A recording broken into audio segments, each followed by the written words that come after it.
is firstly to describe the screw as a mechanical device, secondly to identify its physical attributes and its functions in surgery, and thirdly to outline the techniques for insertion in bone.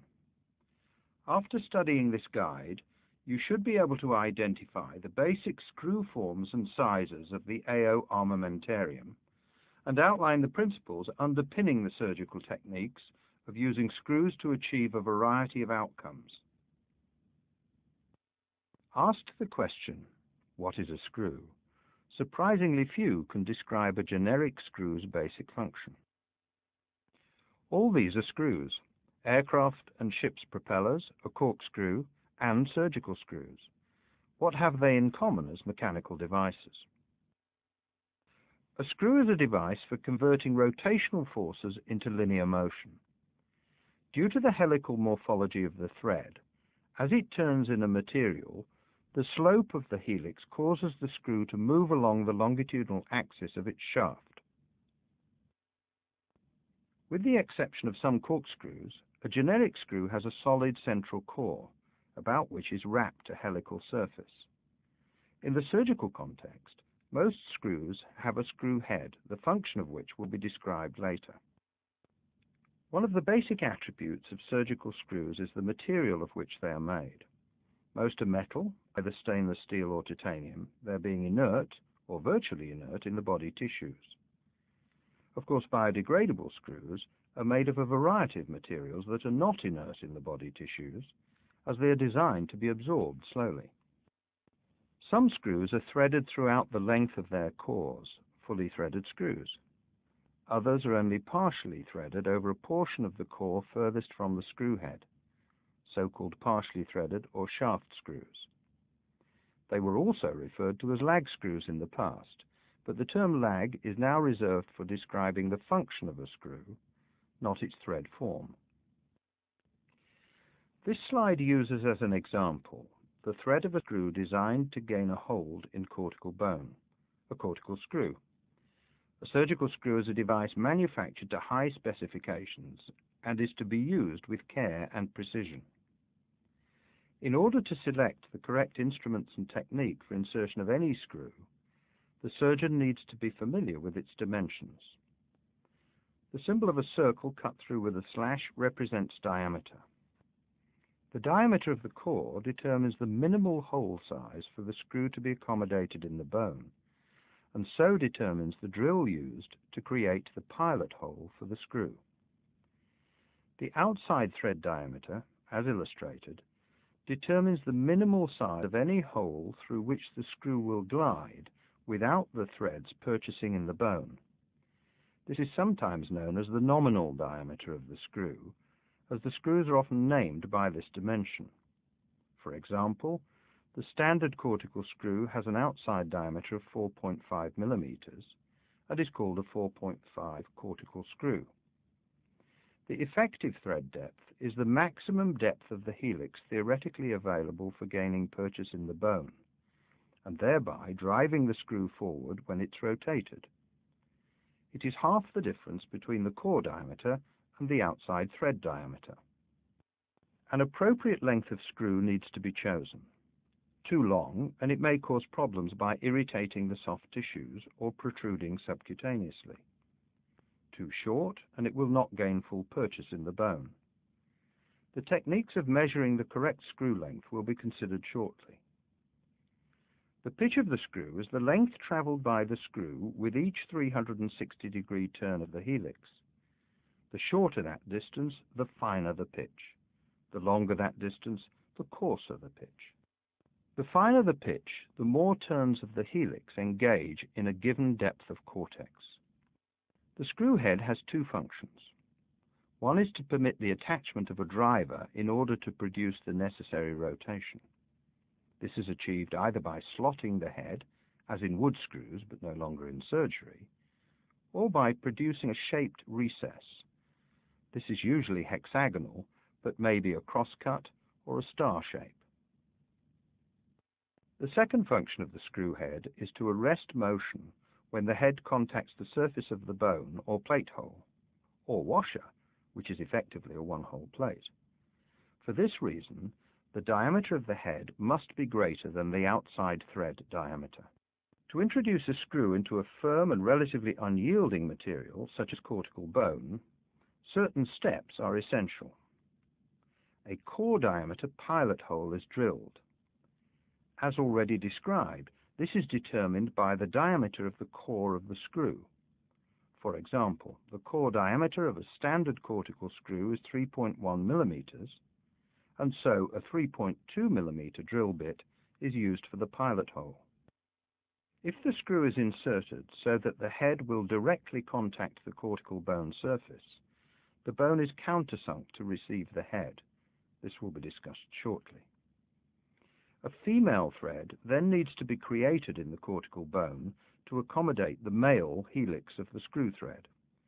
This female helix has to be an exact reciprocal of the screw thread in terms of pitch and outside thread diameter. The female helix may be created by using a dedicated tap in the pilot hole or by using a self-threading or self-tapping screw. The self-threading screw has 2 or more flutes at its tip, specially designed both to cut an accurate thread by removing cortical bone and to avoid jamming of the resultant bone debris in the helix. As indicated, the selection of the correct length of screw is vitally important. For a standard cortical screw, the tip should just project beyond the far or transcortex, so that the thread bites in the full cortical thickness. For the self-cutting screws, the length must be chosen so that the flutes pass clear of the transcortex. If they lie within that cortex, bone can grow into the flutes and make their later removal difficult. So measure the screw hole for length and add 2 millimeters. How does tightening the screw create compression? When the screw is driven fully in, the head contacts the underlying bone and resists further longitudinal motion. If the screw is then rotated a fraction further, tightened, the threaded portion tries to advance, and this creates a minute stretching of the screw, resulting in a tensile force in the core. This is balanced by an equal compression force at the screw head bone interface. Why should we countersink the cortex beneath a cortical screw head, the cis cortex? You will recall that stress is the force applied divided by the area over which the force is applied. The smaller the area, the greater the stress on the bone. If we fail to countersink the cortex, the area of compression is small and the stress high. This risks failure of the bone. If we countersink, the area is increased and the stress reduced. It is to be noted that, with cancellous screws, which are used largely in metaphyseal and epiphyseal sites, the underlying cortex is too thin to countersink. If we try to countersink, the head compresses the cancellous bone beneath, and it may fail, being much less resistant to high stress than thick cortex.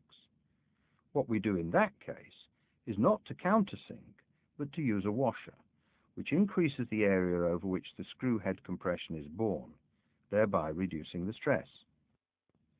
If we insert a screw across a fracture plane with a view to closing the fracture gap and applying a compressive force at the fracture plane, there are certain conditions to be met. If we thread both the near, cis, and far, trans, cortices, the compression will not pass across the fracture plane. This can be seen in the polarized light model, where the force lines generated by the grip of the screw threads in the fragments, plus the compression forces generated by the screw head in the near fragment, are visible. In this model, the threads have been prevented from purchasing in the near fragment by drilling a gliding hole at least the diameter of the outside thread diameter. The head then generates compression forces which can be seen to pass across the fracture plane. This is known as the lag screw technique. The standard AO cortical screw has an outside thread diameter of 4.5 millimeters and is therefore referred to as the 4.5 cortical screw. Its dimensions are shown on this slide. The head diameter is 8 millimeters. To accommodate the core, a 3.2 mm pilot hole has to be drilled. If it is to be used for the lag technique, the gliding hole is made with a 4.5 mm drill bit. The thread is cut using a 4.5 cortical tap. The screws are available in stainless steel or titanium. The smaller cortical screw has an outside thread diameter of 3.5 mm and is therefore referred to as the 3.5 cortical screw. Its dimensions are shown in the slide. To accommodate the core, a 2.5 mm pilot hole has to be drilled. If it is to be used for the lag technique, the gliding hole is made with a 3.5 mm drill bit. The thread is cut using a 3.5 cortical tap. They are available in stainless steel or titanium. As indicated here, to use a screw for the lag technique, 3 conditions need to be fulfilled. 1. The screw must not purchase in the near fragment, and so a gliding hole must be drilled in the near cortex. 2. The thread of the screw must purchase in the far fragment. 3. There must be a screw head to arrest screw progression. The screw can be a fully threaded cortical screw or a partially threaded cortical shaft screw.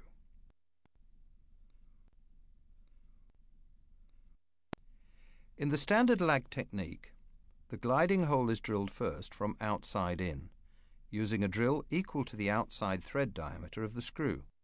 In certain circumstances, in order to position the gliding hole optimally in the fracture plane, the gliding hole may need to be drilled from inside outwards, using a drill equal to the outside thread diameter of the screw.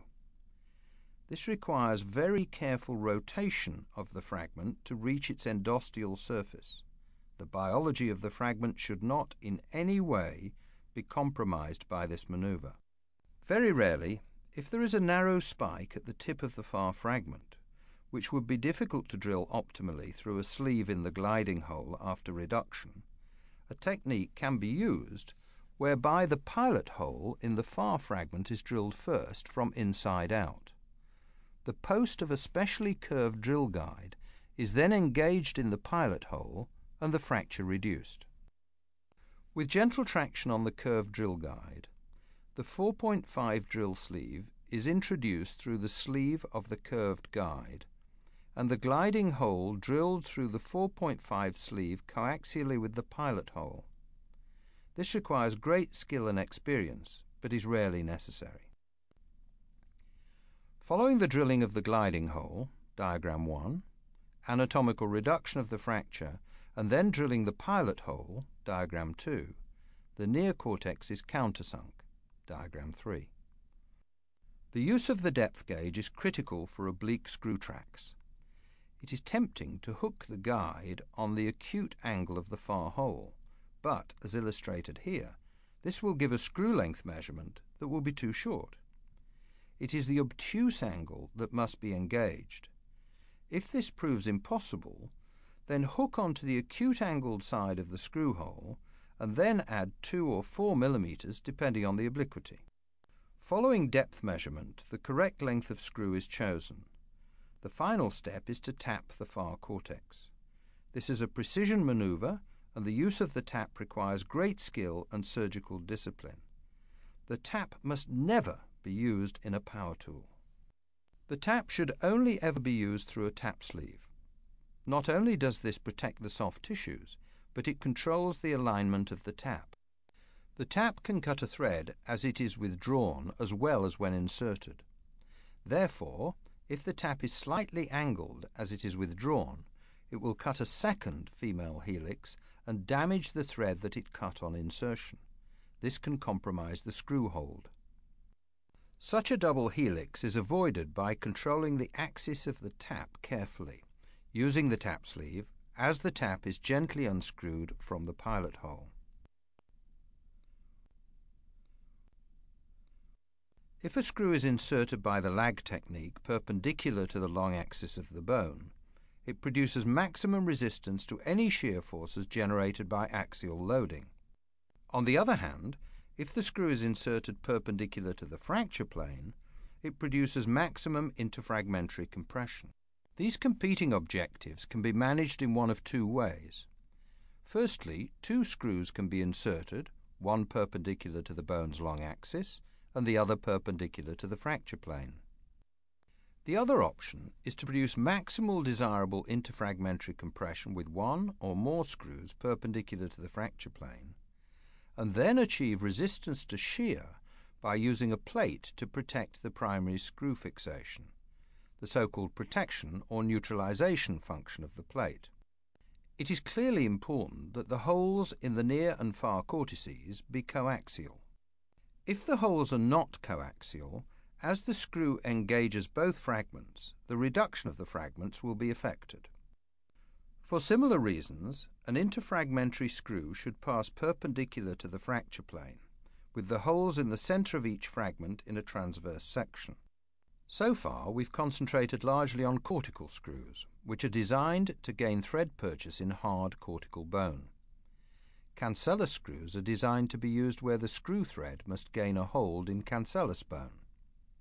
The cancellous screws have a deeper thread and a coarser pitch than their cortical counterparts.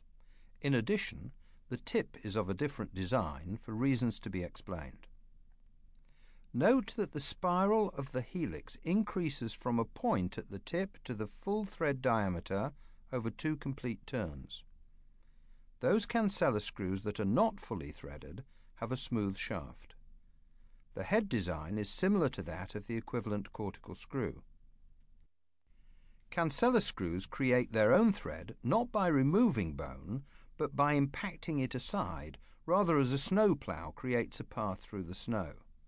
The tip design achieves this. The standard large cancellous screw has a 3.1 mm core, but the unthreaded shaft has a diameter of 4.5 mm. The outside thread or nominal diameter is 6.5 mm. Therefore it is referred to as a 6.5 cancellous screw. The drill bit used for the pilot hole is 3.2 mm in diameter. The small cancellous screw has a 1.9 mm core, so a 2 mm drill bit is used for the pilot hole. The unthreaded shaft is 2.4 mm in diameter. The outside thread diameter is 3.5 mm, hence the 3.5 cancellous screw. This replaced the former 4 mm cancellous screw.